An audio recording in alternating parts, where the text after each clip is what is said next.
പൂഞ്ഞാറിൽ ഇത്തവണയും തീപാറുന്ന പോരാട്ടത്തിന് P C George കളത്തിലിറങ്ങിക്കഴിഞ്ഞു. കഴിഞ്ഞ തവണ സ്വതന്ത്രനായി നിന്നു. കപ്പിനും ചുണ്ടിനും ഇടയിലൊക്കെയാണ് നഷ്ടമായത്. എന്താണ് ഇത്തവണ? ഇനി ആയതിന് അബദ്ധം പറ്റരുതെന്ന് എനിക്ക് നിർബന്ധമുണ്ട്.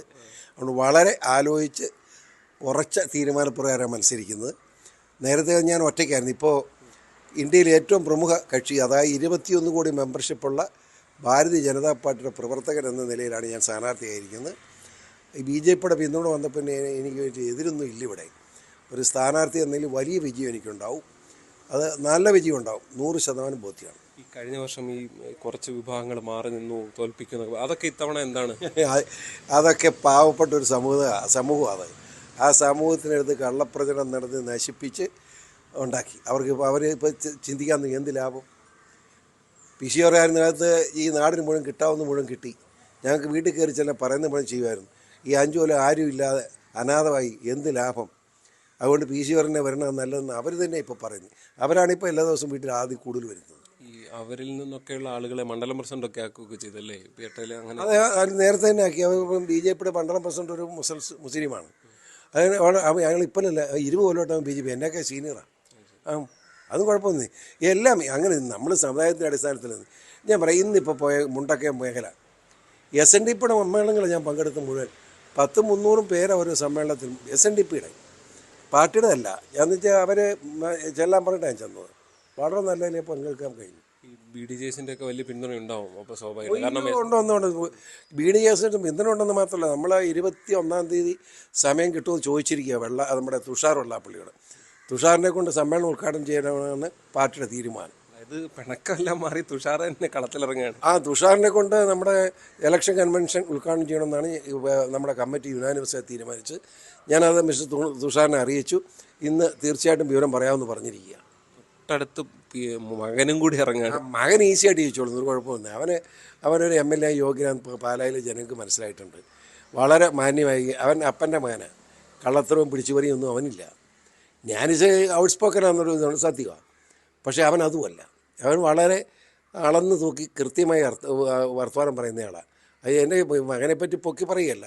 ഒരു മകൻ എന്നെ സംബന്ധിച്ചുള്ള എന്നേക്കാൾ നല്ലവനും മിടുക്കനുമാണ് എൻ്റെ മകൻ എന്ന് കേൾക്കുന്ന സന്തോഷമല്ലേ? ആ സന്തോഷമുള്ളവനെ തീർച്ചയായും അവന് ജനങ്ങളെ വോട്ട് മേടിക്കും, ഒരു സംശയം വേണ്ട. അപ്പുറത്ത് കാപ്പനും ജോസ് കെ മാണിയൊക്കെയാണ് അവിടെ. ഞാൻ ഇലക്ഷൻ സമയത്ത് അവരെ പറ്റി ഒന്നും പറയല. ഞാൻ ചോദിക്കട്ടെ, മാണി സാറിൻ്റെ പേര് പറഞ്ഞ് പാർട്ടി ഉണ്ടാക്കി എന്ത് അവകാശം? അയാൾ പറയട്ടെ. ഞാൻ നേരിട്ട് വെല്ലുവിളിക്കുക അവനെ. സംശയമുണ്ട്. പിന്നെ ഇലക്ഷൻകാരാണ് ഒന്നും പറയാല. ഇലക്ഷനല്ലേ? അല്ലെ എത്രയോ പ്രാവശ്യം പറഞ്ഞിട്ടുള്ള ചരിത്രങ്ങളാണ്. മാണി സാറ് വേദനിക്കുന്ന അനുഭവം എത്രയുണ്ട്? ഈ ആരൊക്കെ ഉണ്ടെന്ന് ഞാൻ ഇനി പറയണ്ടല്ലോ.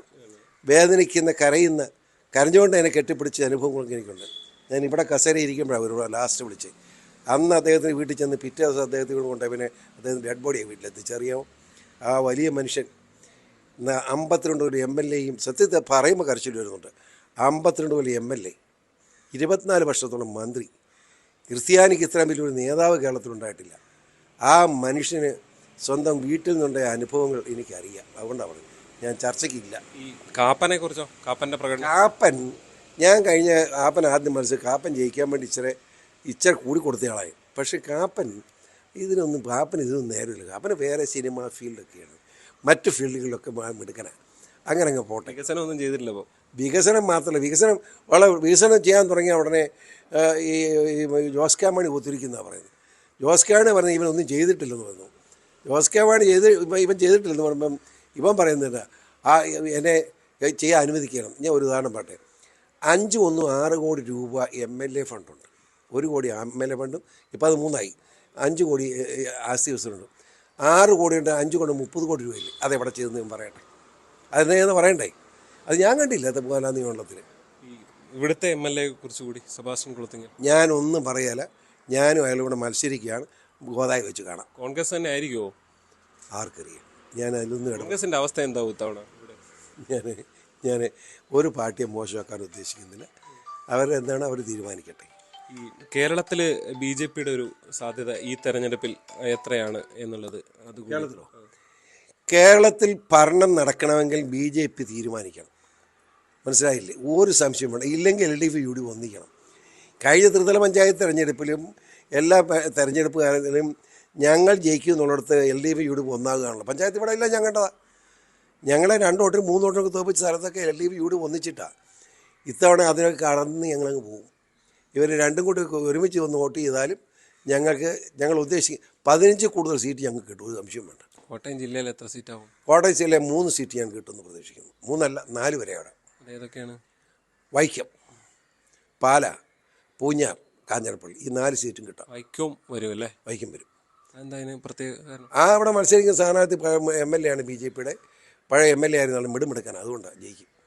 അപ്പോൾ PC ക്ക് എത്ര ഭൂരിപക്ഷം കിട്ടും ഇത്തവണ? എൻ്റെ ഭൂരിപക്ഷം 20,000 മുകളിലായിരിക്കും, ഒരു സംശയം വേണ്ട. അത്രയും കോൺഫിഡൻസ് ഉണ്ടോ? 100% 20,000 മുകളിൽ ഭൂരിപക്ഷം എഴുതി കിട്ടും.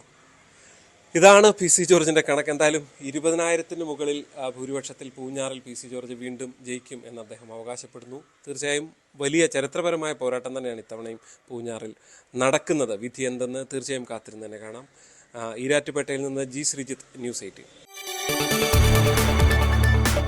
കൂടുതൽ വാർത്തകൾക്ക് News 18 Keralam YouTube channel subscribe ചെയ്യുക.